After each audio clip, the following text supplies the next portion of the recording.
Mohamed Kachika siiba mbakutira nti tukozese ettaka lyaffe bulungi.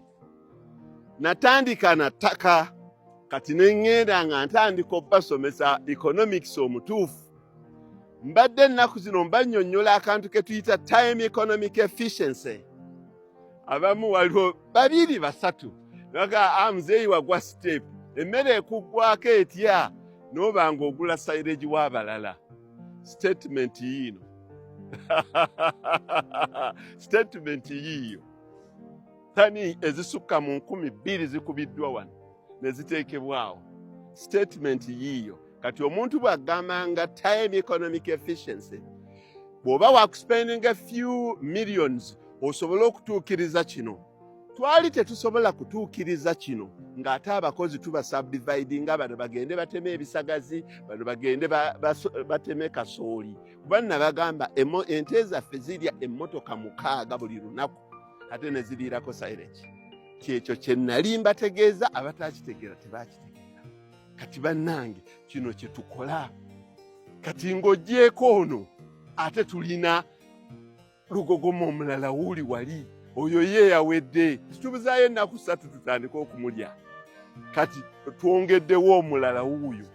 Eno entuumu 1, 2, ey'okusatu yiye enkya egenda kutekinga shape.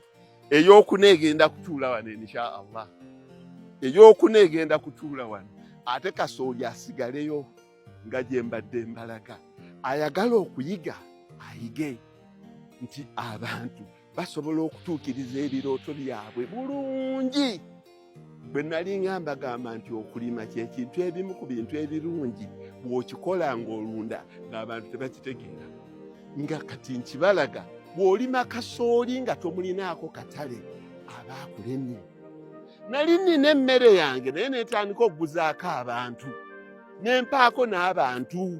Natunda nnyo silage ono owa maize bamutuguliranga mu nnimiro nga n'omulala bamujjanga wano nga tutikka tanzi ne tanzi fuso ne ziwera. Nenfuna that shortage. Naye typical Mohamed Kachika agambe I am going to slap you hard. I'm going to slap that hard. Era ekitegeera. Kati olwaleero kambalage John Nsimbi.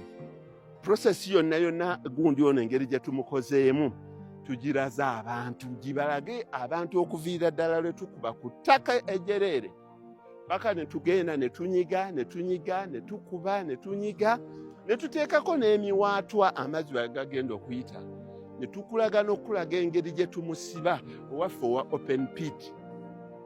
I only pose one challenge. Njagala mu Uganda Uganda terina buzibu, Uganda sigirinako buzibu. Naye abantu bawano batendereza nnyo Kenya.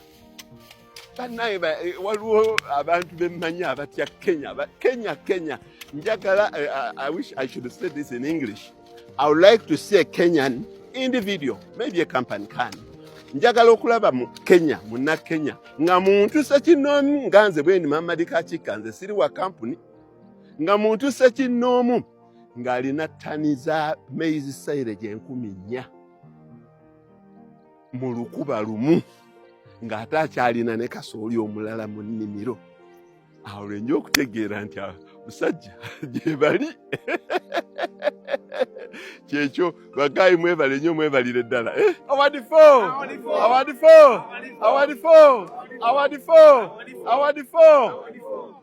nnyo mwebale nnyo mwebalire ddala.